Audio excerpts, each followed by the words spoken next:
Good afternoon.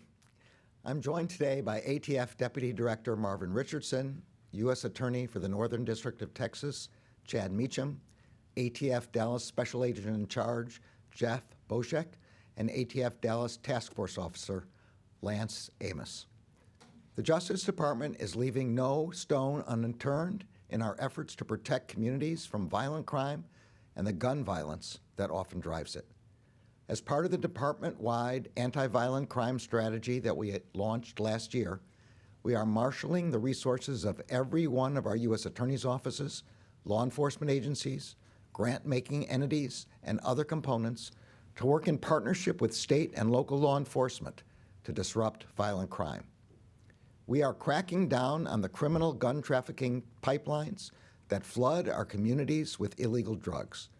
We have set up strike forces to disrupt those networks from start to finish, from wherever illegal guns originate to wherever they are used to commit violent crimes.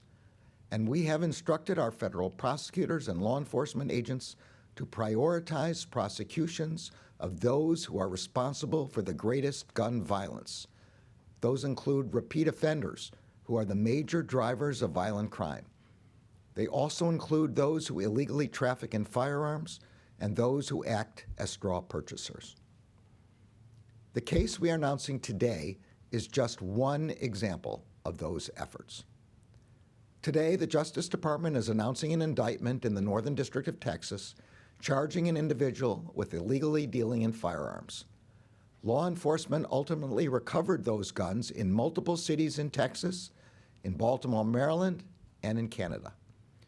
The defendant was arrested last Friday, June 10th, and has been charged with 1 count of dealing in firearms without a license and 3 counts of making false statements during the purchase of a firearm. The indictment charges that the defendant purchased at least 92 firearms, primarily handguns, from federally licensed firearms dealers. It alleges that 75 of those firearms were purchased from a single dealer in the span of just 6 months. That dealer has relinquished its federal firearms license to ATF. The indictment also states that law enforcement recovered 16 of the firearms in incidents including homicide, aggravated assault, and drug trafficking. Almost all of those guns were recovered in incidents occurring within 1 year of purchase. At least one of those guns was recovered by law enforcement 7 days, just 1 week after it was bought. Data from ATF's National Integrated Ballistics Information Network, also called NIBIN, showed that the firearms the defendant allegedly purchased were linked to multiple shootings in the Dallas-Fort Worth area. One of the firearms originally purchased by the defendant was linked to 2 separate aggravated assaults and 1 incident of unlawfully carrying of a firearm. The indictment also charges that 3 separate times over a 3-month period last year, the defendant falsely stated to a federal firearms licensee that he was the actual transferee and buyer of the firearms, when in fact he was not. Those firearms included a Taurus 9mm pistol, a Glock 9mm pistol, and a Glock 40 caliber pistol.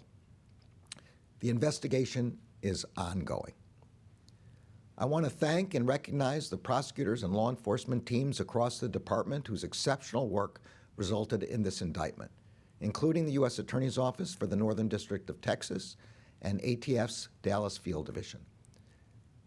As I said, this case is just one example of the efforts the Justice Department is taking to protect our communities from violent crime and from the illegal gun trafficking that often drives it. Just last month, in the Southern District of New York, we charged a couple who are alleged to have purchased 68 guns as part of an interstate gun trafficking conspiracy. Earlier this year, in the Central District of California, we charged an individual with illegally selling 89 firearms, including 53 ghost guns, as well as nearly 16 pounds of methamphetamine. Earlier this year in the District of Connecticut, we charged an individual who purchased at least 18 firearms in Georgia and who had others purchased even more on his behalf. He then illegally provided them to individuals in Connecticut. Some of those firearms ended up in the hands of gang members. Also this year in the District of Maryland, we charged 4 individuals after they allegedly sold an undercover officer 24 handguns, including 20 ghost guns, as well as confirmed and suspected machine gun conversion devices, several of which had been 3D printed. And in April of this year, I announced a superseding indictment charging 12 individuals with conspiracy to illegally traffic over 90 guns across state lines into the city of Chicago. In that case, the trafficked guns were linked to a mass shooting and other shootings in the Chicago area, in which multiple people were injured and several killed.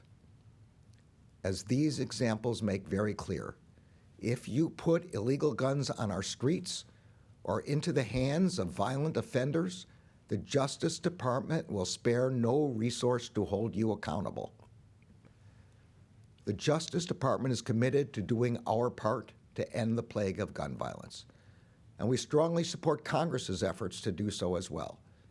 In recent weeks, mass shooting after mass shooting has taken the lives of children in their classrooms, beloved community members doing their grocery shopping, and worshipers gathering at their church. So, as our agents and prosecutors work to get crime guns out of our communities, we are also committed to doing everything we can to support the bipartisan gun safety negotiations that are taking place in Congress as we speak. Finally, the case we announced today illustrates the critical role that ATF plays in battling gun violence and saving lives. ATF needs permanent leadership to continue carrying on that fight, and we urge the Senate to act swiftly to confirm the President's nominee, Steve Dettelbach, to serve as director of ATF. Our agents and ATF's critical mission deserve nothing less. I'm now pleased to turn the program over to the United States Attorney, Chad Meacham.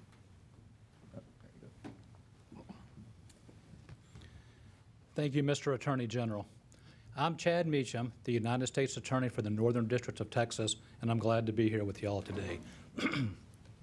I know that many of you have been shaken by the surge of gun crime across this country, especially those crimes committed by people the system has already deemed dangerous: convicted felons, protective order targets, and those with adjudicated mental health issues. But criminals cannot commit gun crime without access to guns. The Second Amendment protects the rights of law-abiding citizens, but not prohibited persons, nor those who arm them. The U.S. Attorney's Office, ATF Dallas, and the entire Department of Justice is working our level best to keep guns away from dangerous offenders before they can put finger to trigger. As General Garland mentioned, my office just indicted DeMontre Hackworth, a firearms dealer who allegedly purchased almost 100 handguns, many of which have turned up on the streets.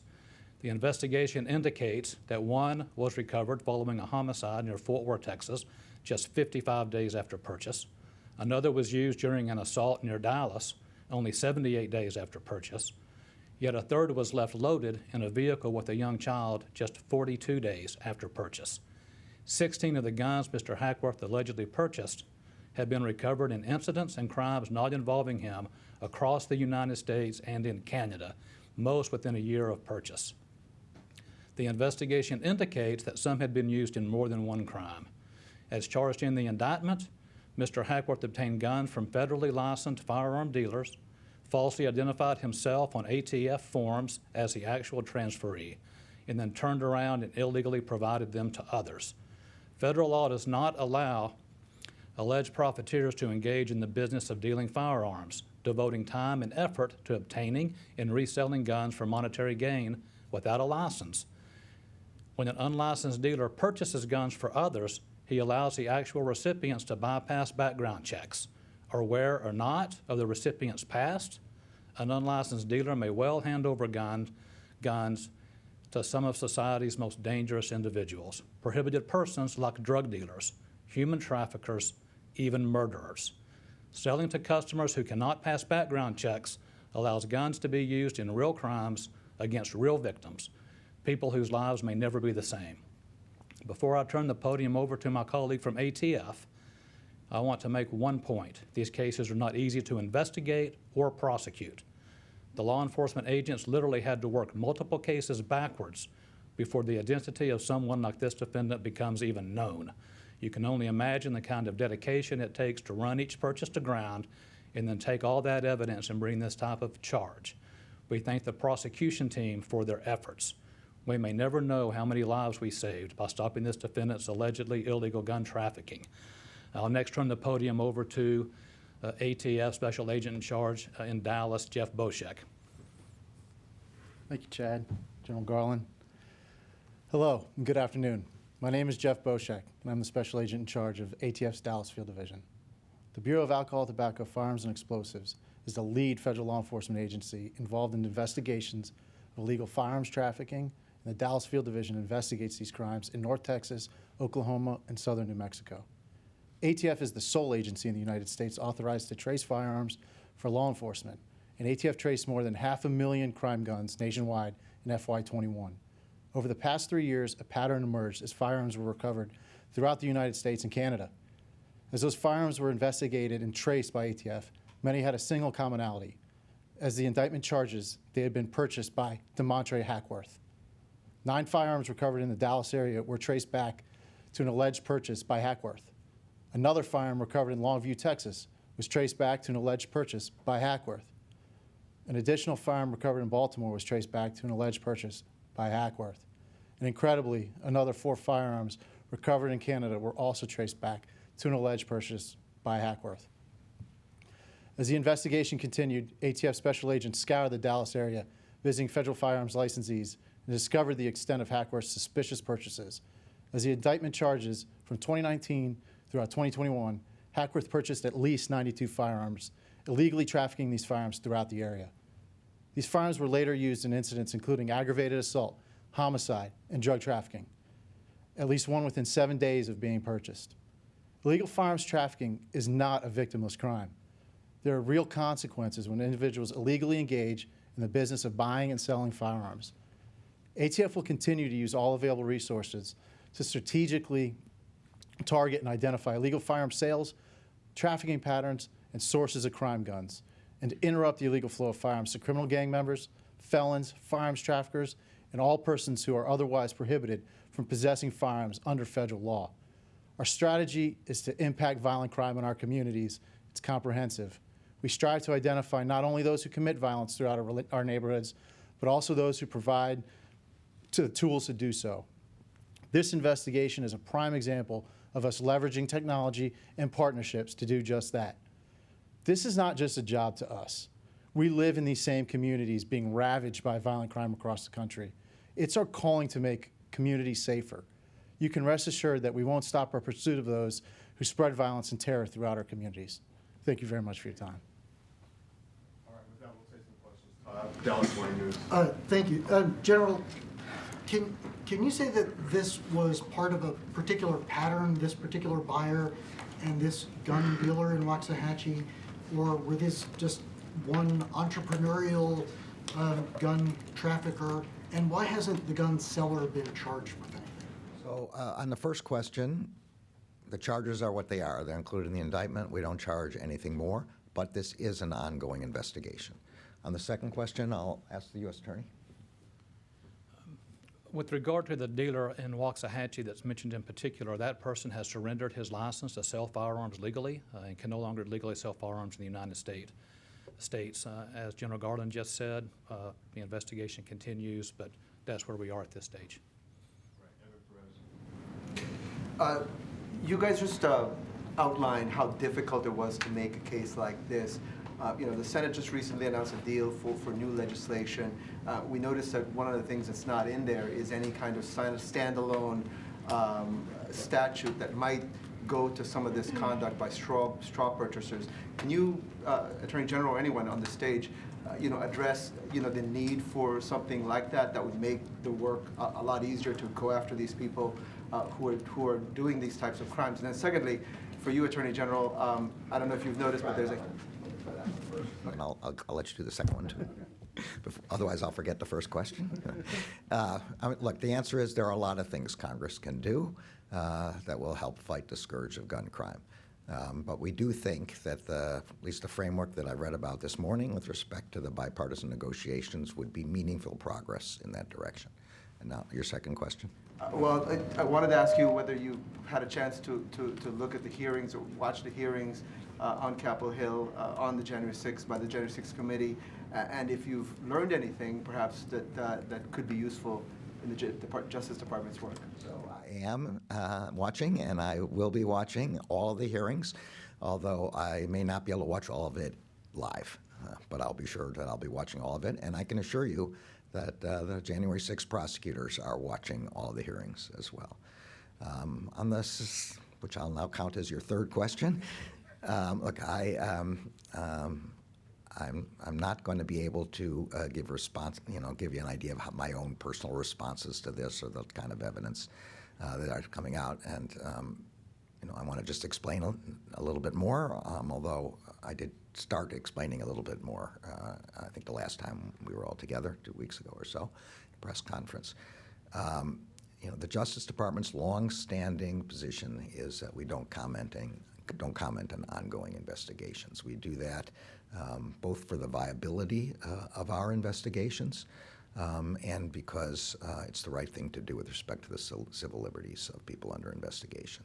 In slightly more expansive, we have three reasons. They're all, I say, co-equal. One is that our investigations generally proceed quietly and in secret so that we don't tell witnesses where we are. We don't want them to know. We want truthful answers as we approach. We want to be able to do our subpoenas and search warrants without any risk. Eventually, that information comes out in the form of our search warrant affidavits, comes out in our orders, comes out in our pleadings, and eventually if there are charges. But for our investigations to proceed in an efficient way, we have learned over many, many years this is the way our investigations should go. Secondly, this is what protects the civil liberties of people who have not been charged. We don't impugn people until we actually charge them. This is part of the rule of law in America. And third, there are the people who we have charged. As all of you well know, we've charged well over 800 people now in connection with January 6th. Some of them have pled, but others are facing proceedings. And for us to comment about evidence, some of which regards them, some of which regards others, could affect their cases and could affect our ability to proceed in an effective way. So that's the reason, and it's the reason that this has been the longstanding position of the Justice Department.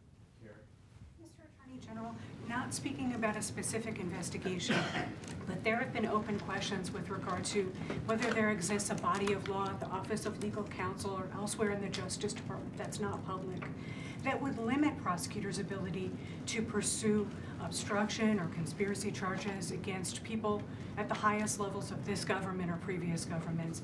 What can you say about the existence of legal interpretations that may bind you in that regard? I can say at this point, this investigation is proceeding according to facts and the law. We are not obstructed from continuing our investigation in any way.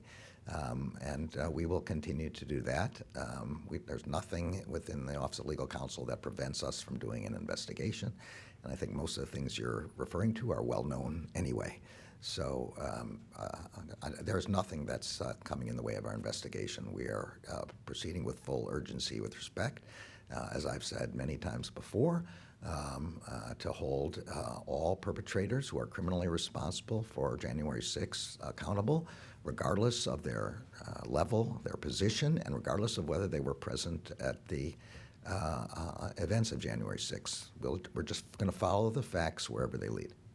All right. Thanks, everybody. Thank you.